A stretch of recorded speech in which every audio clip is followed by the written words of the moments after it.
Hello and welcome. You're watching Head to Head, and this is Vivica Williams. Russia's hybrid war in Donbas is entering its 5th year now, and it keeps taking a heavy toll, not just on the battlefield, but also in homes when those exhausted and scarred by war return. Thus, being able to help those with post-traumatic stress disorder has become a pressing issue for Ukraine, and one crowdfunding project is trying to do just that. Today, we welcome to the studio the founder of this project, Paul Niland. Hello. Thanks for being with us today, Paul. It's always nice to be here with you.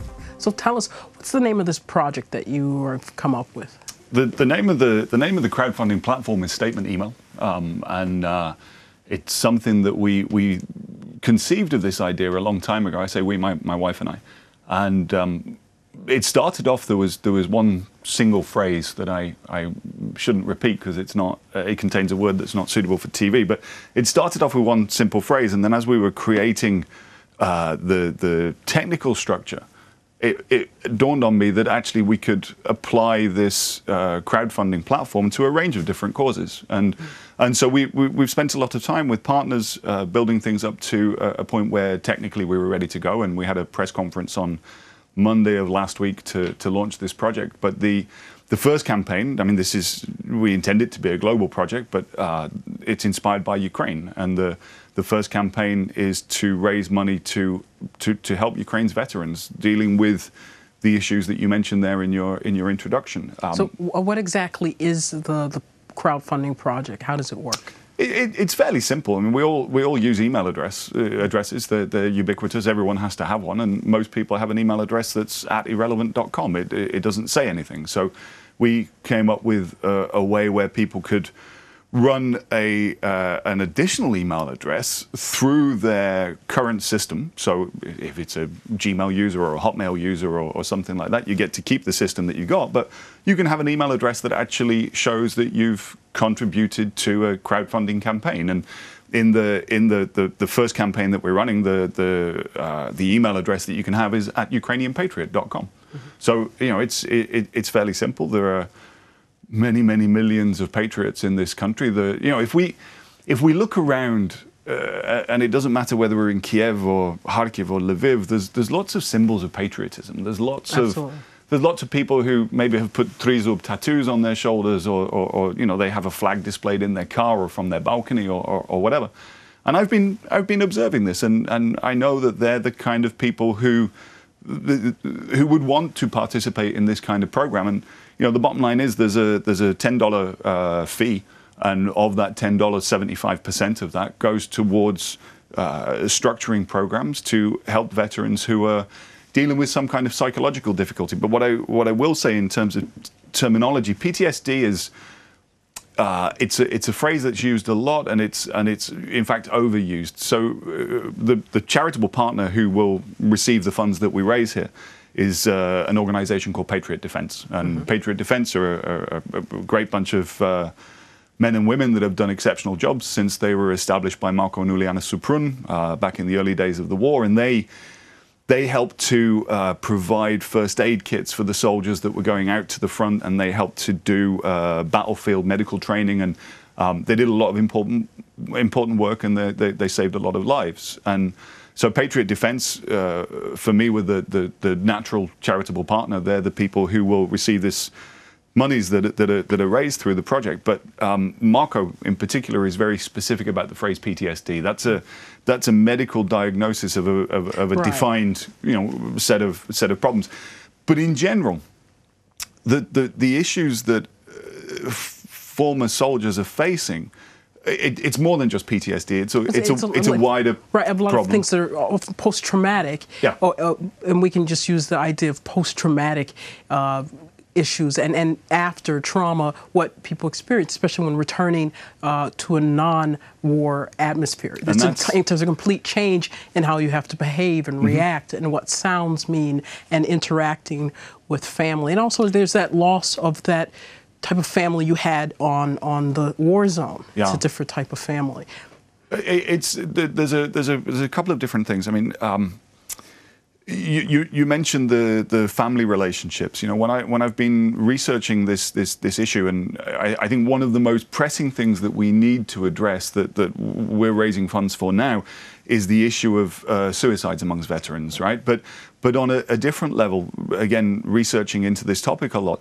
You know, one of the things that I've discovered is that sexual violence between husband and wife is something that is also more prevalent after people have been serving. And you know, one of the things that I said at the press conference, actually, part of my inspiration here is I have a friend who was a soldier who was serving in Donetsk airport, and you know, when he would have his R&R, when he would have his downtime, he would come to Kiev and he would stay with us, and I would sit with him late into the night, and I would talk to him, and there would be times when he would go just into another world, and I couldn't even imagine what he was thinking, and if he wanted to tell me stories, then I was there to listen. But you know, I am far from unique in that, right? Because 335,000 men and women have joined this war effort. They've been a part of, or are a part of,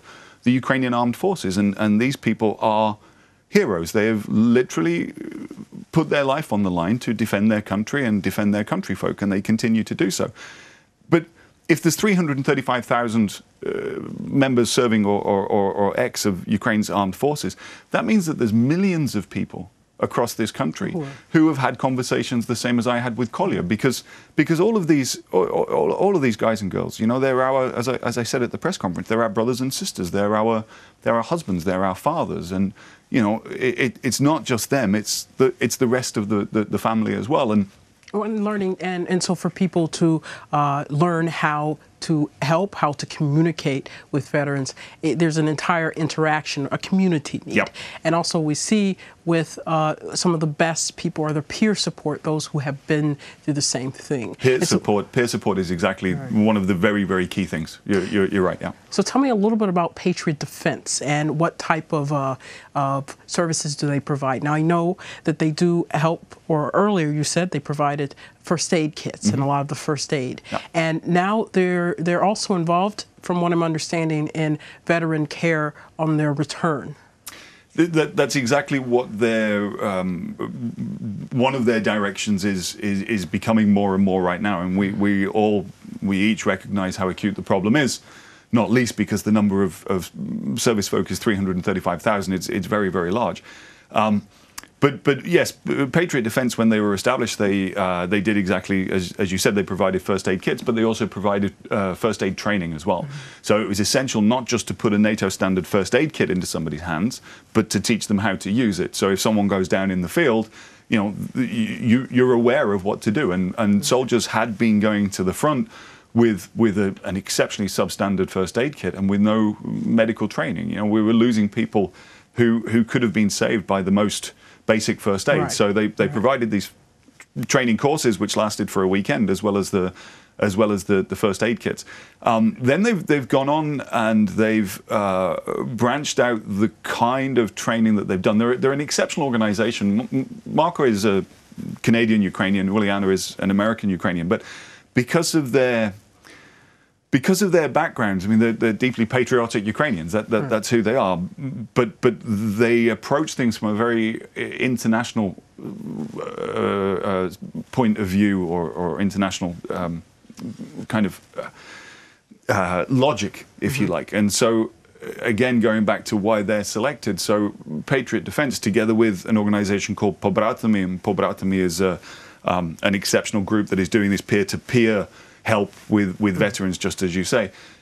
This is the kind of area that they're now moving into. But when I talk about the international perspective, so what they will do is they won't try and sit and look for Ukrainian-specific examples. They'll cast the net, as Uliana has done with her medical reforms, obviously.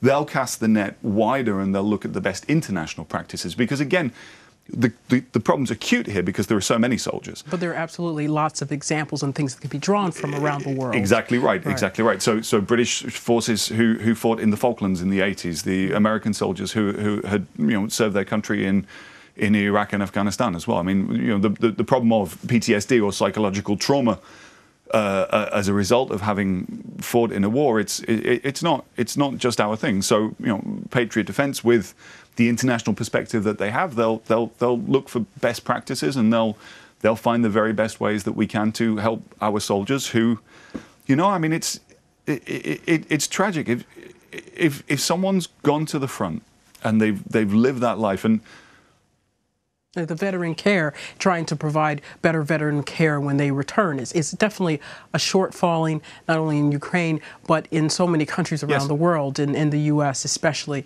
It's very difficult. And I see Ukraine has, unfortunately, this opportunity where they have so many sources they can draw on, as you're saying, with Patriot Defense, to be able to give better care and to prevent suicides. And we know the level of suicides has increased from veterans. And so you're saying that Patriot Defense provides, they have the peer-to-peer counseling, they offer other services? Together with Pobratimi, that's exactly where we're going, and that's exactly the kind of programs, initiatives that we're going to be funding.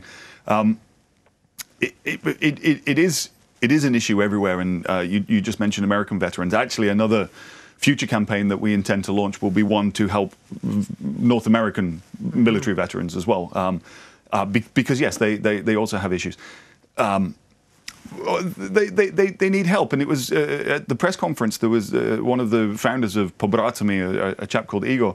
He was speaking, and the word that he used, and he didn't like using words like rehabilitation or stigmatizing this problem, because it shouldn't be stigmatized. Right. We should accept that this is something that is real and that we need to deal with. Right? It's not a stigma. These soldiers need our respect and they need our help, and so we must do this. But what Igor was saying was he was talking about adaptation and readaptation. And so again, it's just what you said earlier on. Yeah. When people are returning, so they've served, they've been in the trenches, they've fought battles with an enemy, sometimes just a few hundred yards away. The things that people see when they go to war are terrible, and they shouldn't be there in the first place. This should not be happening. But the fact is that it is happening, and the fact is that the number of suicides of veterans when they've finished, they've survived the conflict, and then they come back and they kill themselves. I read of a 24-year-old kid in Kharkiv 6 weeks ago, I think it was, who blew himself up with a grenade in the stairwell of his home. It's tragic. More needs to be done now, immediately, to help these people, to help them to readapt back to life, and that's something we can all agree on, that we should collectively, and what Ukraine has been brilliant for in the last certainly 4.5 years is collective effort. And we look at what happened on Maidan, and we look at the way that people there provided the food and provided the shelter and provided the clothing and provided accommodation for people who were visiting from out of town. It was a collective effort. And that's something we see really done very well here. It's this crowdfunding. And with this type of project you have here, tell us a little bit about the support and what's been going on with it now, with how it's been, it was launched. It was launched just last week. What's been the process now? How much response are you getting, and how well is it doing? The response has actually been really heartwarming, and I had a meeting today, in fact, with a couple of the partners, and they were asking where the traffic is coming from to the Ukrainian Patriot.com website and so on, and Lana was saying that we have sign-ups from Finland, we have sign-ups from Sweden, and it's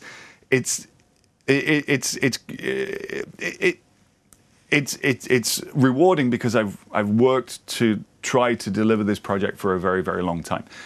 It only launched last Monday, and so around the 25th, the week of the 25th, 26th. The 21st, Monday the 21st was the press conference. So it's almost 2 weeks now. I don't know how far we can get with this. I don't know how much money I say we can raise. I'm not actually raising anything. I am facilitating this. I provide in a platform. I created something. I had an idea, and now it's real. Now it works, right? It's the people that are going to be providing the funding. But let's say 100,000 people sign up for this. We raised $750,000 to start. No, not to start. That's not fair. To do more to address the problems of post-service veterans care. Right, $750,000 with 100,000 registrations. That's a big chunk of money, right? 200,000 people. There's $1.5 million. So at this point, you're seeing a good response from within Ukraine and outside of Ukraine, Europe, and other places around the world. What other organizations, and I'm sure you're familiar with other organizations that are also working to address issues with psychological support for veterans? In the reading that I've done, there was an article about 3 weeks ago with the Kiev Post, and there was a number that was stated by an individual who said that there are 1,000 suicides amongst Ukrainian veterans now, and then the article went on to say that this is disputed. The official number is 554. But the end of the article was saying that there is a Ministry for Veterans Affairs or some government body for Veterans Affairs. However, it's mired in bureaucracy. This is unfortunately the case with so many. Not enough is happening. Not enough is happening, which is why I corrected myself and I said, you know, if we raise this money not to start, but to do more, right? So there are things going on, but not enough. Not enough, and the fact that we continue to see, and you know, the numbers are disputed. It's 1,000, it's 554.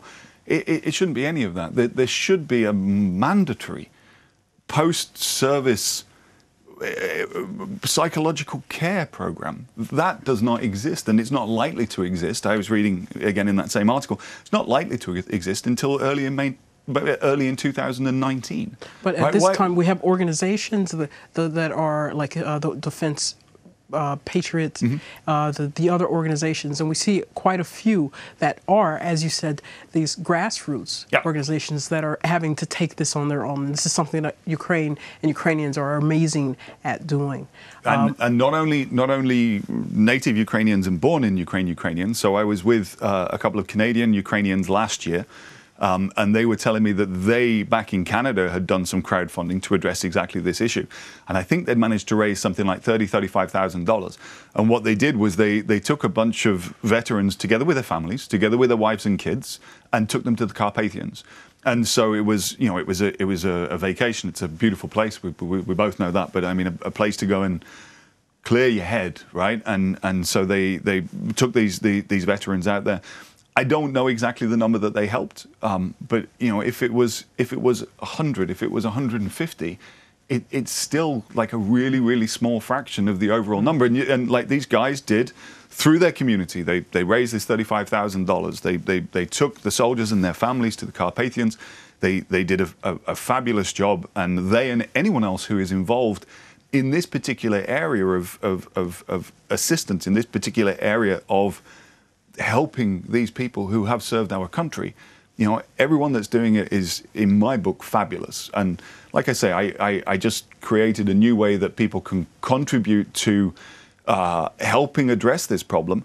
And at the same way, they get to show that they helped address this problem, right? So within their email system, they get to choose, right? If I'm emailing someone tomorrow, I have a little drop down. I can email out of my boring, irrelevant email address, or I can email out of something that says something about who I am, right? And that's why it's called statement email. People are making a statement. Who are you? You're a Ukrainian patriot? Say so. I provided a way to say so. Thank you so much, Paul. Thank you for adding to the organizations and the crowdfunding that's really making a difference here in Ukraine. Thank you very much for inviting me again. And that was Paul Niland, a political commentator and public activist. Thank you for watching Head to Head, and stay tuned with UATV for more great programming.